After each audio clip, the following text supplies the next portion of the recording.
Nama saya Lia Rizky Namala, saya dari kelas N dan NIM saya 11.012.21.408.50. Perkenalkan, nama saya Nandelia Dewi Kusuma, NIM 11.012.121.408.59. Perkenalkan, nama saya Franciscus Saverius Bayoji Pratama dari kelas N dengan NIM 11.000.121.40.825.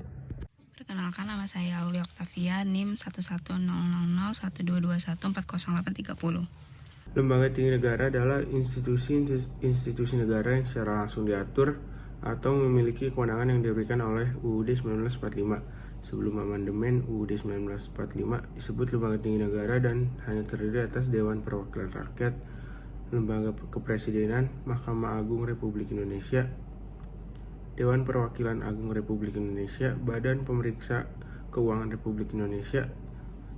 Setelah UUD 1945 disebut lembaga negara dan terdiri atas Majelis Permusyawaratan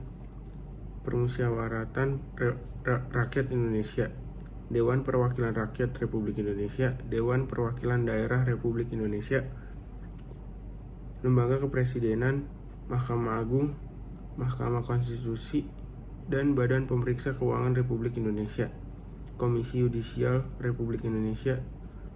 Pembubaran Dewan Pertimbangan Agung dikarenakan tidak efisiennya lembaga tinggi negara ini. DPA tidak mewakili kewenangan hukum atau politik dan hanya dapat memberikan saran kepada lembaga tinggi negara lainnya. DPA juga sering dihumorkan dengan istilah Dewan Pensiun Agung karena keanggotaannya terdiri dari pensiunan pejabat.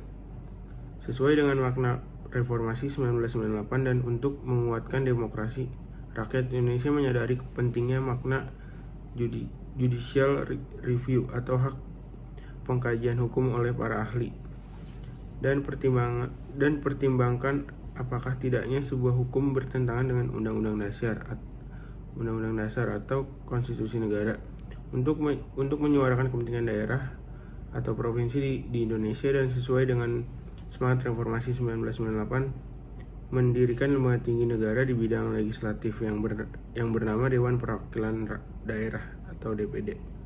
Lembaga ini berfungsi sebagai lembaga legislatif bikameral atau dua kamar di dalam legislatif. Kedudukan DPD mirip dengan Senat Amerika Serikat karena mewakili aspirasi politik daerah-daerah. Perbedaan relatifnya, Senat di Amerika Serikat lebih berkuasa daripada Senat di Indonesia. Kekuasaan Senat di Amerika mirip dengan kekuasaan Dewan Perwakilan Rakyat. Dalam arti luas adalah semua mencakup aparatur negara yang meliputi semua organ-organ, badan atau lembaga alat kelengkapan negara yang menjalankan berbagai aktivitas untuk mencapai tujuan negara. Lembaga negara yang dimaksud adalah lembaga eksekutif, legislatif, dan yudikatif. Negara dalam arti yang lebih sempit yaitu badan atau organisasi yang menjalankan fungsi law creating atau law playing dalam kerangka struktur dan sistem kenegaraan atau pemerintahan. Fungsi dan peran Presiden. Presiden Republik Indonesia merupakan pemegang tampuk kekuasaan pemerintahan sekaligus sebagai perwakilan negara tertinggi di Indonesia. Secara kelembagaan, Presiden menjalankan fungsi eksekutif dalam pemerintahan Indonesia. Menjalankan undang-undang. Dalam hal ini, Undang-Undang Negara Republik Indonesia tahun 1945 memberikan kewenangan Presiden untuk membuat peraturan pemerintah sesuai dengan ketentuan yang tercantum dalam Undang-Undang 1945 Pasal 5. Fungsi peraturan pemerintah ini berguna untuk mengatur pelaksanaan ketentuan-ketentuan yang telah terlebih dahulu ada dalam undang-undang.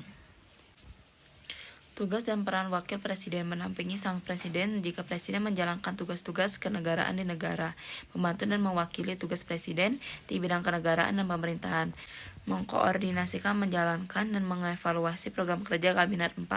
Termasuk dalam fungsi ini, Wakil Presiden dapat juga sebagai kepala suatu badan administrasi, pemerintahan, atau suatu komisi negara. Majelis Permusyawaratan Rakyat atau yang biasa disebut dengan MPR. Sekarang ini bukan lagi merupakan lembaga tertinggi negara, ia adalah lembaga negara yang sederajat dengan lembaga negara lainnya. Dengan tidak adanya lembaga tertinggi negara, maka tidak ada lagi sebutan lembaga tinggi negara dan lembaga tertinggi negara. Semua lembaga yang disebutkan dalam UUD 1945 adalah lembaga negara. MPR merupakan lembaga pelaksanaan kedaulatan rakyat, oleh karena anggotanya itu Majelis Permusyawaratan Rakyat adalah para wakil rakyat yang berasal dari pemilihan umum. MPR bukan pelaksanaan sepenuhnya kedaulatan rakyat sebagaimana tertuang dalam pasal 1 ayat 2 UUD 1945. Perubahan ketiga bahwa kedaulatan berada di tangan rakyat dan dilaksanakan menurut Undang-Undang Dasar. Ketentuan mengenai keanggotaan MPR tertuang dalam pasal 2 ayat 1 1945. Tugas MPR terdiri atas anggota Dewan Perwakilan Rakyat dan anggota Dewan Perwakilan Daerah yang dipilih melalui pemilihan umum dan diatur lebih lanjut dengan undang-undang. MPR memiliki tugas dan wewenang yaitu 1. Mengubah dan menetapkan undang-undang dasar, 2. Melantik presiden dan wakil presiden berdasarkan hasil pemilihan umum, 3. Memutuskan usul DPR berdasarkan Mahkamah Konstitusi untuk memberhentikan presiden dan atau wakil presiden dalam masa jabatan setelah presiden atau wakil presiden diberi kesempatan untuk menyampaikan penjelasan di dalam sidang paripurna MPR. 4. Melantik wakil presiden menjadi presiden apabila presiden berhenti, diberhentikan atau tidak dapat melaksanakan kewajiban dalam masa jabatannya.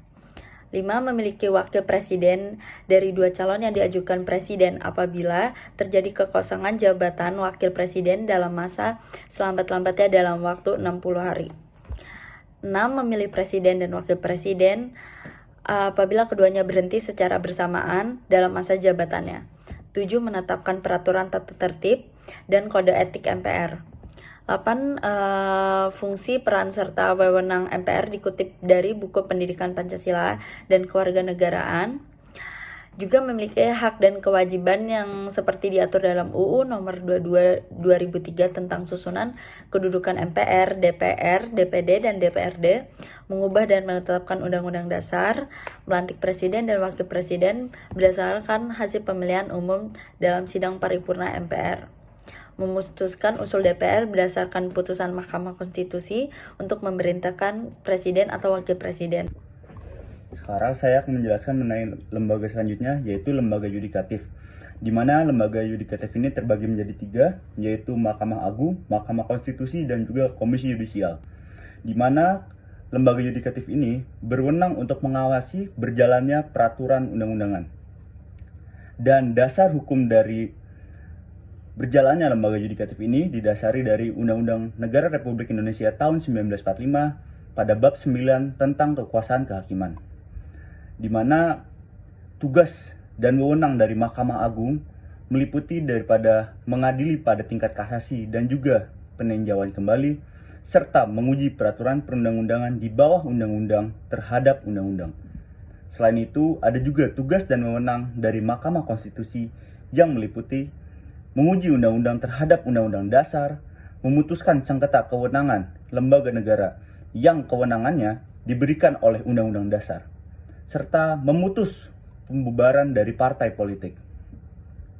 Yang selanjutnya adalah Komisi Yudisial, di mana Komisi Yudisial ini mempunyai peran untuk mengusulkan dari pengangkatan hakim agung dan mempunyai wewenang lain dalam rangka menjaga dan menegakkan kehormatan dan keluhuran martabat serta perilaku dari hakim itu sendiri. Maka dari itu, tugas dan kewenangan dari Komisi Yudisial ini tidak lain dan tidak bukan adalah untuk melakukan pengawasan terhadap hakim agung di Mahkamah Agung serta hakim pada badan peradilan di semua lingkungan peradilan yang berada di bawah dari lingkup Mahkamah Agung.